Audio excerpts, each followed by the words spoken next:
Kingston, Jamaica, a place where the rhythms of reggae spill from corner bars, where the sea breeze drifts through busy streets, and where love stories often blossom against a backdrop of sunshine and island culture. This is where Dwayne Campbell and Alicia Brown first crossed paths. Dwayne was 32 years old, a charismatic entrepreneur who ran a small but growing car rental business. To his friends, he was ambitious, hardworking, and charming.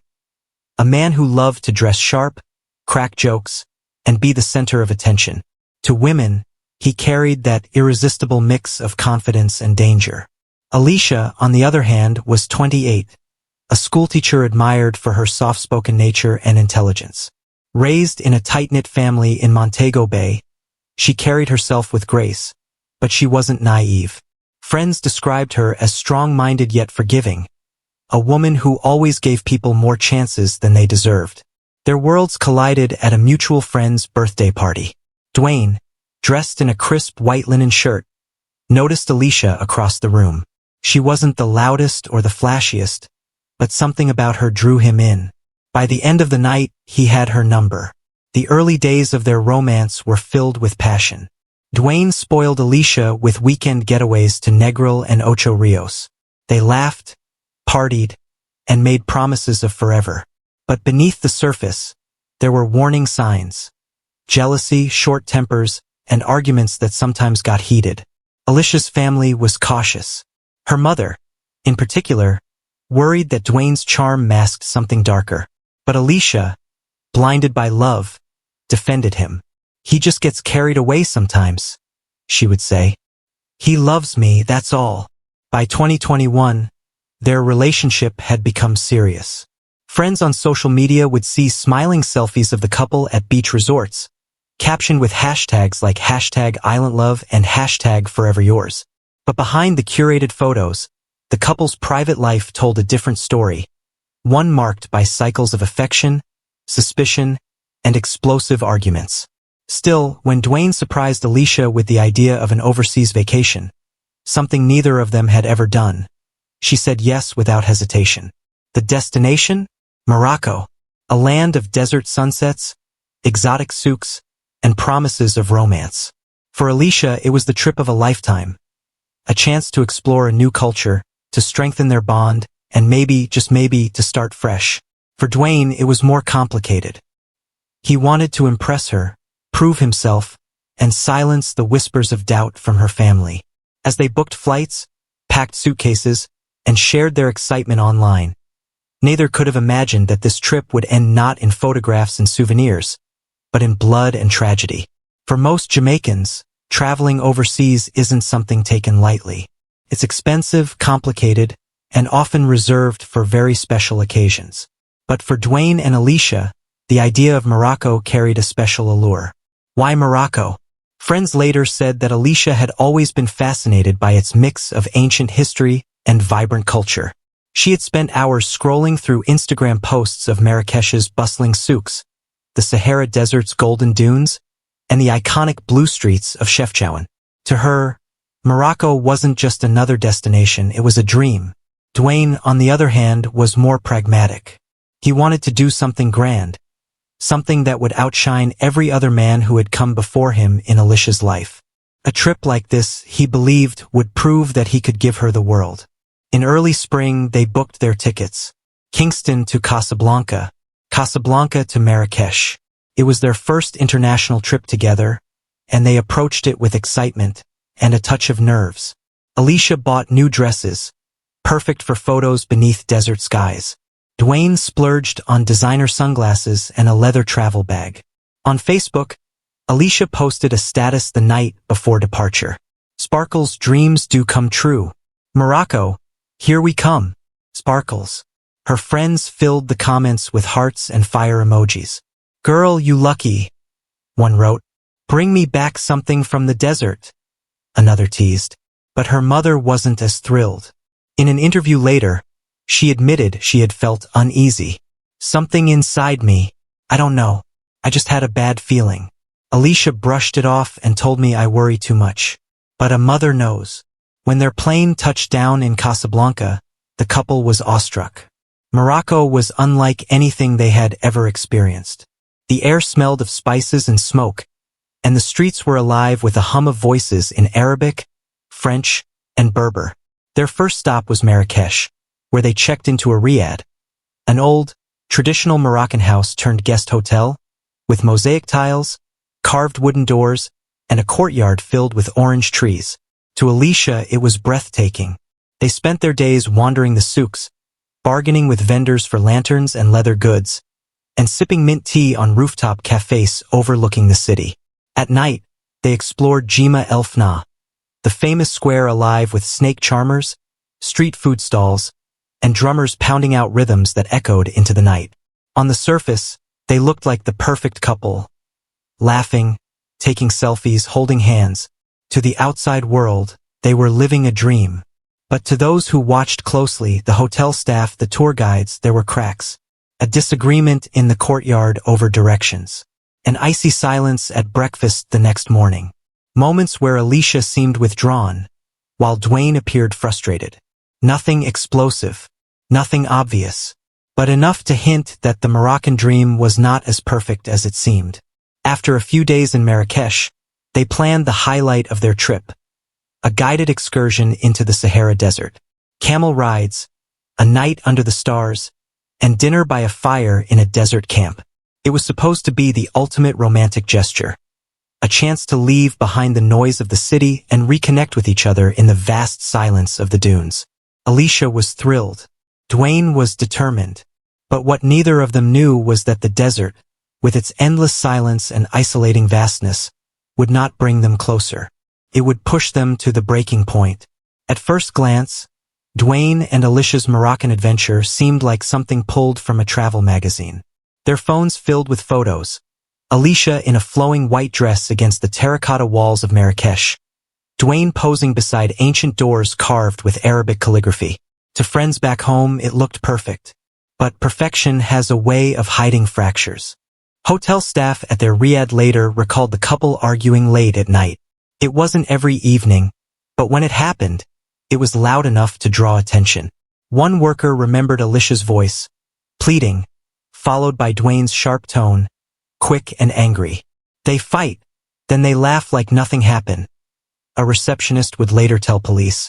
But you can feel the tension. The fights were over small things at first, directions, money, the pace of sightseeing. But beneath those arguments was something deeper. Jealousy, mistrust, and the heavy weight of past resentments carried all the way from Jamaica. Alicia's friends had often whispered that Dwayne was controlling. He wanted to know where she was, who she talked to, what she wore, one said. In Morocco, that controlling streak became sharper. During a guided tour of the Bahia Palace, fellow tourists noticed the couple walking separately. Alicia lingered at the mosaics, admiring the intricate blue tiles, while Dwayne walked ahead, his arms crossed, barely looking back. A Canadian tourist in the group remembered thinking they weren't newlyweds or honeymooners. They looked tense, like they were tired of each other. At dinner that night, witnesses recalled Alicia eating quietly, staring into her plate, while Dwayne scrolled through his phone. No laughter, no warmth, just silence. In a WhatsApp message to her sister back in Jamaica, Alicia dropped her guard for a moment. We're supposed to be having fun, but sometimes he makes me feel trapped. I don't want to ruin the trip, but I don't know if this was a good idea. Her sister responded with concern, telling her to stay calm, avoid conflict, and enjoy the experience as best she could. But that message would later take on haunting weight. The breaking point came one evening in the souk. Alicia struck up a light-hearted conversation with a Moroccan vendor selling scarves. She laughed at his jokes, charmed by his theatrics as he draped silks across her shoulders. Dwayne didn't find it amusing. His face hardened, and witnesses saw him snatch the scarf off her shoulders and throw money at the vendor. Alicia's expression turned embarrassed, her smile fading as she walked quickly ahead of him. That night, hotel staff heard another fight. This time, Alicia was crying. By now, the romantic escape was unraveling. The desert trip, meant to heal and rekindle, loomed on the horizon like a fragile hope. But to those who saw them in Marrakesh, one truth was clear. The Moroccan dream was cracking. And in the cracks, something dangerous was beginning to take shape. Marrakesh was alive after sundown.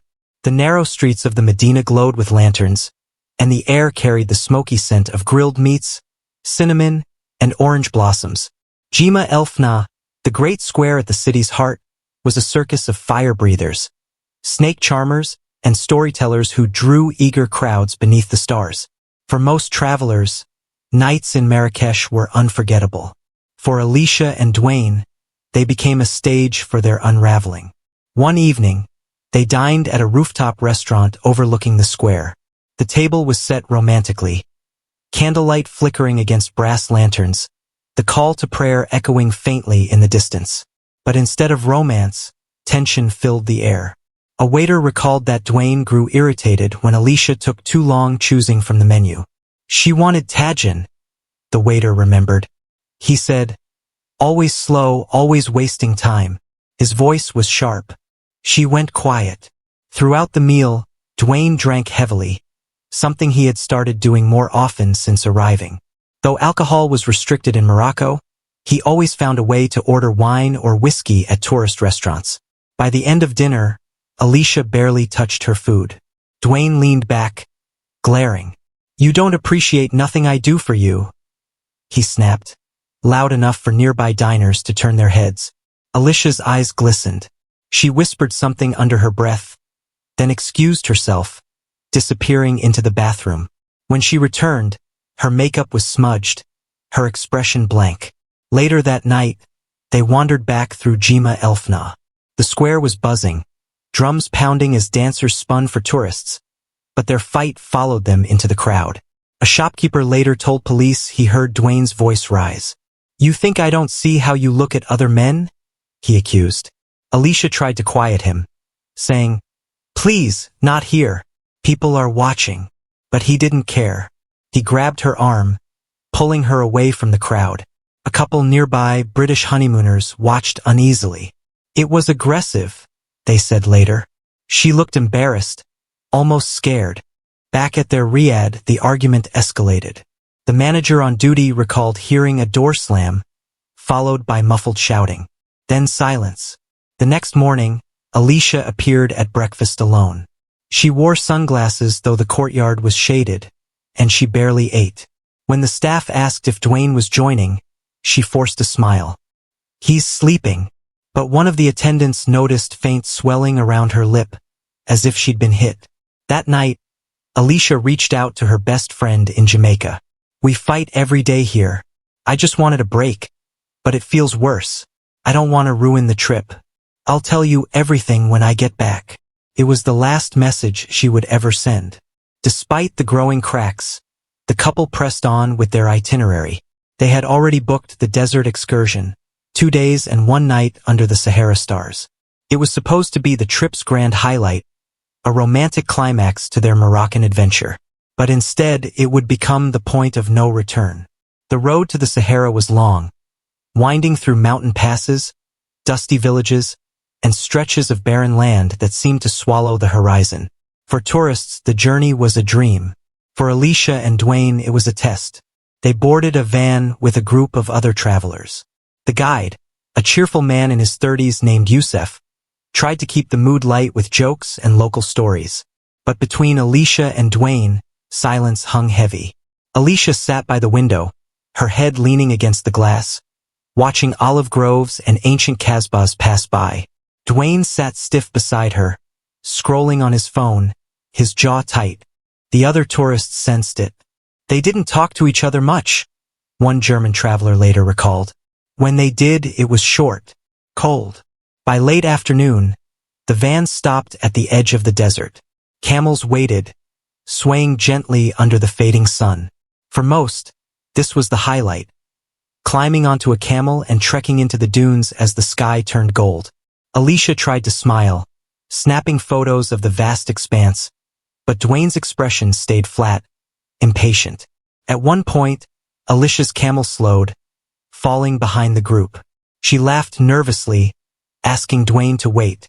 But instead of helping, he muttered something under his breath and urged his camel forward, leaving her to catch up. The guide noticed.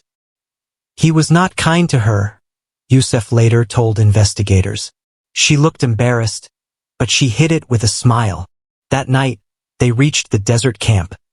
Rows of white tents pitched against the dunes, lanterns glowing in the sand. Dinner was served by a fire, Moroccan bread, couscous and lamb, with drums echoing into the night.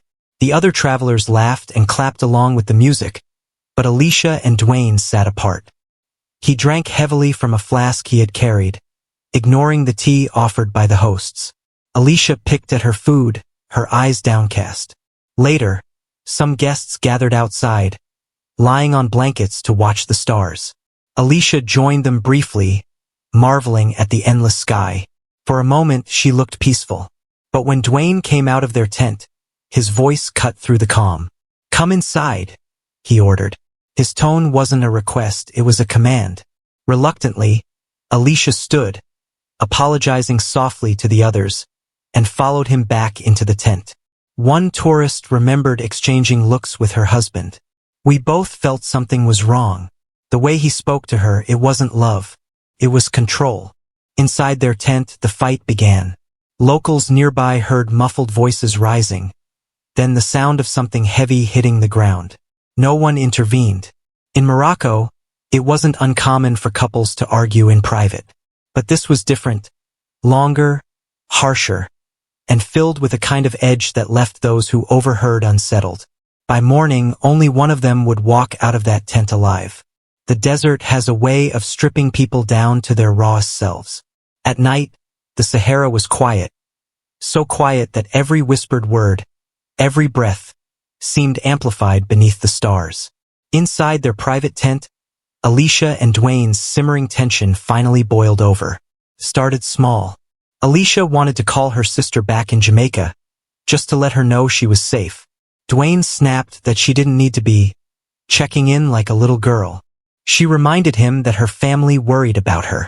He accused her of caring more about them than about him. The words escalated. Accusations of mistrust. Old wounds dragged into the light. Dwayne's voice grew louder, angrier, as Alicia tried to calm him. One witness, an Italian tourist staying in the tent next door, later told investigators she heard a woman's voice saying, "Please, stop. You're scaring me." Then came the sound of glass shattering. According to forensic reports later presented in court, the fight turned physical when Dwayne grabbed a metal lantern stand inside the tent. He struck Alicia across the face, leaving a deep gash on her cheek. She screamed, loud enough for others in camp to hear, but in the desert, the sound carried strangely, muffled by the thick canvas walls. When she tried to flee, he caught her by the wrist. Panic surged through Alicia as she struggled, begging him to let go. In the scuffle, he shoved her hard against the wooden frame of the bed. Blood smeared the sheets. The struggle became desperate. Alicia fought back. Scratches were later found on Dwayne's arms, but the imbalance of strength was brutal. Driven by rage and intoxication, he pinned her down and continued the assault. The exact moment of death would later be pieced together only through forensic evidence. The fatal injuries were consistent with blunt force trauma to the head, inflicted by repeated strikes with the lantern stand. By the time the fight ended, Alicia lay motionless on the tent floor, her blood pooling into the woven rugs beneath her. Dwayne sat in silence, his chest heaving, staring at what he had done. The lantern still clutched in his hand. Outside, the desert remained indifferent. The wind shifted, carrying sand across the dunes, erasing footprints and muffling the cries that no longer came. At dawn, camp staff knocked on the couple's tent to announce breakfast. There was no answer. When they finally unzipped the entrance, the scene inside froze them in shock. Blood streaked the canvas walls, the floor soaked in crimson. Alicia's lifeless body lay sprawled in silence. Dwayne sat nearby, his clothes stained, eyes vacant. The Moroccan dream had turned into a nightmare. The camp workers stumbled back in horror. Alicia's body lay battered, her face unrecognizable from the blows. The once romantic tent was now a crime scene, drenched in blood. Police were called immediately. Tourists whispered in shock as authorities sealed the camp. The desert silence, once enchanting, was now suffocating. Moroccan police arrived within hours, documenting every detail, the lantern stand covered in blood, Alicia's torn clothing, Dwayne's scratches. He claimed it was an accident, that she had fallen during an argument. But the evidence told another story. Deliberate, violent rage. News spread quickly.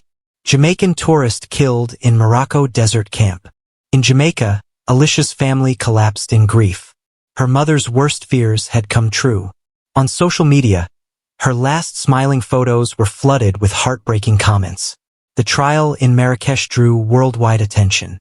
Prosecutors painted Dwayne as a jealous, controlling partner who turned violent. The defense argued it was a crime of passion. The lantern, the bruises, and eyewitness accounts left little doubt. The jury listened in stunned silence as Alicia's sister wept on the stand. Back in Jamaica, Alicia's funeral was a sea of sorrow. Her students left flowers and notes by her classroom door. Her family sat broken, repeating one question: why? Dwayne's relatives, too, struggled. To them, he wasn't a monster. Yet he had committed a monstrous act. Dwayne was convicted of murder and sentenced to life in a Moroccan prison. His charm, his bravado, none of it mattered anymore. He sat slumped as the verdict was read, knowing his life was effectively over. For Alicia's family, justice brought no relief, only the bitter permanence of loss. What began as a romantic escape ended in horror. The Moroccan desert, once a backdrop for dreams, was stained forever with blood. The story became a cautionary tale. Love without respect can turn deadly, and the cracks ignored in private can one day shatter into tragedy.